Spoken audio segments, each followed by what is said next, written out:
Assalamualaikum warahmatullahi wabarakatuh. Perkenalkan, nama saya Ersa Aulia Apriliani dari kelas SD 24C dengan NIM 240641061. Di sini saya akan mempresentasikan materi tentang hakikat, fungsi, sifat bahasa, fonologi, dan morfologi.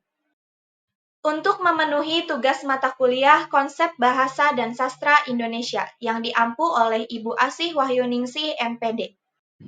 Materi pertama yang akan saya sampaikan yaitu hakikat, fungsi, sifat bahasa. Bahasa. Bahasa adalah sistem komunikasi yang kompleks dan dinamis yang digunakan manusia untuk menyampaikan pikiran, perasaan, dan informasi. Bahasa dapat berbentuk lisan, tulisan, atau isyarat, dan memiliki struktur serta kosakata yang unik di setiap bahasa. Fungsi utamanya meliputi komunikasi, ekspresi identitas, dan pengaturan sosial dalam membentuk hubungan individu dan kelompok. Nah, maka bahasa itu memiliki struktur aturan yang kompleks dan simbolik, digunakan untuk menyampaikan pikiran, perasaan, dan informasi berbentuk tulisan, lisan, maupun isyarat. Nah, di sini ada sifat-sifat bahasa dan fungsi bahasa. Yang pertama yaitu sifat-sifat bahasa terlebih dahulu. Sifat-sifat bahasa ada 5, yaitu sistematis, simbolik, dinamis, unik, dan universal.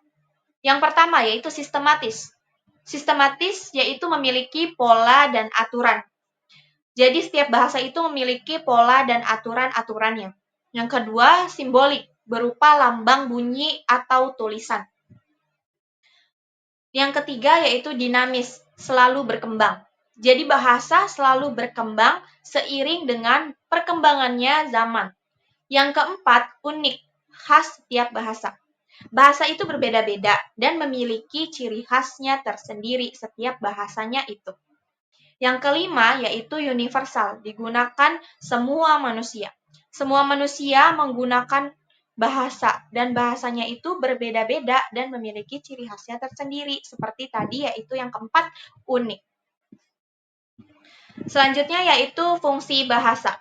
Fungsi bahasa juga sama, ada 5, yaitu yang pertama komunikatif, ekspresif, sosial, informatif, dan simbolik. Yang pertama, komunikatif, yaitu sebagai alat komunikasi. Jadi bahasa digunakan sebagai alat komunikasi. Yang kedua, ekspresif, yaitu menyampaikan emosi. Yang ketiga, sosial, membina hubungan. Jadi untuk membina hubungan antara satu sama lain. Yang keempat, yaitu informatif, menyampaikan pengetahuan. Jadi bahasa digunakan untuk menyampaikan pengetahuan yang kita tahu, seperti contohnya berbagi ilmu. Yang kelima, yaitu simbolik, membentuk identitas budaya. Selanjutnya, fungsi bahasa Indonesia dan bahasa nasional. Bahasa Indonesia berfungsi sebagai alat komunikasi, pemersatu, dan pelestari budaya. Bahasa ini membantu masyarakat dari berbagai latar belakang untuk saling memahami dan menyampaikan ide, perasaan, serta informasi. Sedangkan bahasa nasional yaitu berfungsi sebagai alat pemersatu bangsa di negara yang memiliki banyak suku dan bahasa seperti di Indonesia ini. Bahasa Indonesia digunakan untuk menyatukan perbedaan tersebut. Bahasa ini menjadi bahasa penghubung atau lingua franca yang memungkinkan masyarakat dari berbagai daerah dan latar belakang budaya bisa saling berkomunikasi dengan baik, terutama dalam kehidupan berbangsa dan bernegara.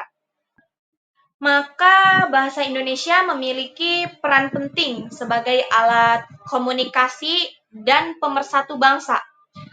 Sebagai bahasa nasional juga, bahasa Indonesia menyatukan masyarakatnya dari berbagai suku dan daerah, serta menjaga keberagaman budayanya agar tetap saling terhubung dan dimengerti satu sama lainnya.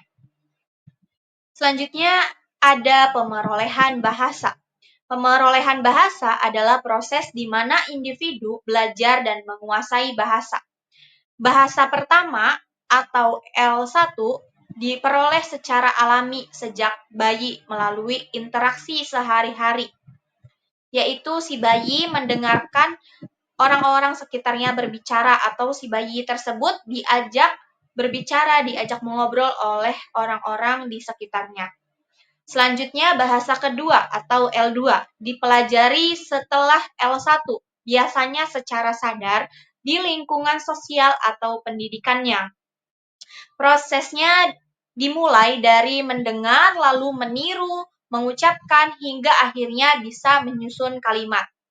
Faktor-faktor yang mempengaruhinya yaitu antara lain ada lingkungan, interaksi sosial, dan media.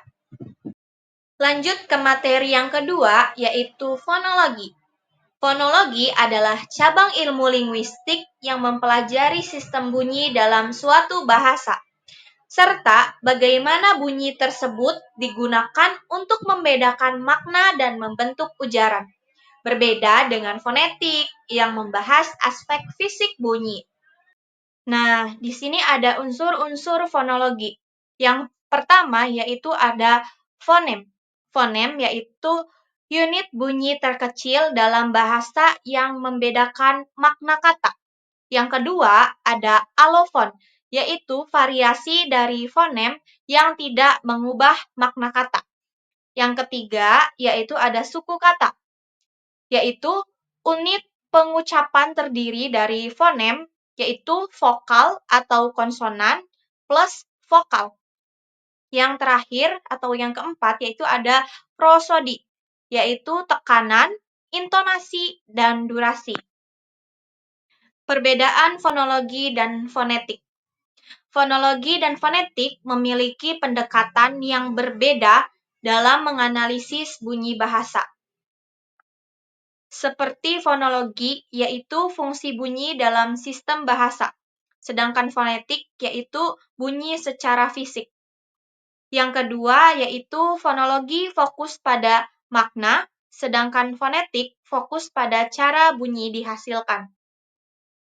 Yang ketiga yaitu pada fonologi pengucapan P dan B, ep dan eb, memiliki makna yang berbeda.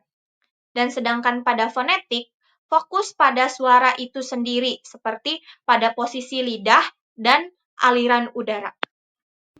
Nah, lanjut ke materi yang terakhir, yaitu morfologi. Morfologi adalah cabang linguistik yang mempelajari struktur internal kata. Kata morfologi berasal dari bahasa Yunani, gabungan morf yang berarti bentuk dan logos yang berarti ilmu. Fokusnya adalah morfem, kata, pembentukan kata, dan variasi bentuk kata. Jadi, morfologi itu mempelajari bagian-bagian penyusun kata dan bagaimana kata tersebut dibentuk serta berubah bentuknya. Proses morfologi. Proses morfologi ada 3. Yang pertama yaitu afiksasi. Afiksasi adalah penambahan imbuhan. Macamnya yaitu ada prefiks. Prefiks adalah imbuhan yang berada di awal kata. Seperti me, ber, di. Contoh katanya yaitu berlari. Kata dasarnya yaitu lari yang berawalan imbuhan ber. Selanjutnya yaitu ada sufiks. Sufiks yaitu imbuhan yang berada di akhir kata. Seperti kan, an, i. Contoh katanya yaitu mainan. Yang berkata dasar main dan berimbuhan an. Yang ketiga yaitu ada infiks. Infiks yaitu imbuhan yang berada di tengah kata. Seperti er. Contoh katanya yaitu gemetar. Kata dasarnya getar yang memiliki imbuhan di tengah kata yaitu Yang terakhir yaitu konfiks. Konfiks adalah imbuhan yang berada di awal dan di akhir kata. Seperti kean, bean. Contoh katanya yaitu kecantikan yang berkata dasar cantik dan memiliki imbuhan di awal ke dan di akhir an. Yang kedua, reduplikasi. Reduplikasi adalah pengulangan. Macamnya yaitu yang pertama ada reduplikasi penuh. Reduplikasi penuh adalah pengulangan seluruh kata. Contohnya yaitu anak-anak. Yang kedua, reduplikasi sebagian, yaitu pengulangan sebagian kata. Contohnya yaitu lelaki. Yang ketiga, perubahan bunyi. Perubahan bunyi adalah pengulangan dengan perubahan bunyi. Contohnya yaitu bolak-balik. Yang ketiga, pemajemukan. Pemajemukan adalah penggabungan kata. Penggabungan dua kata menjadi satu dengan makna baru. Tidak dapat disisipi, memiliki makna idiomatik.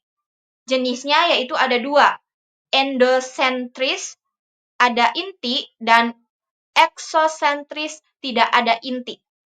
Maka dapat ditarik kesimpulan dari ketiga materi tersebut bahwa bahasa berfungsi sebagai alat komunikasi yang menyatukan masyarakat dan menyampaikan pikiran serta perasaan. Untuk memahami cara kerja bahasa, kita mempelajari fonologi, yaitu bunyi bahasa, dan morfologi, struktur kata.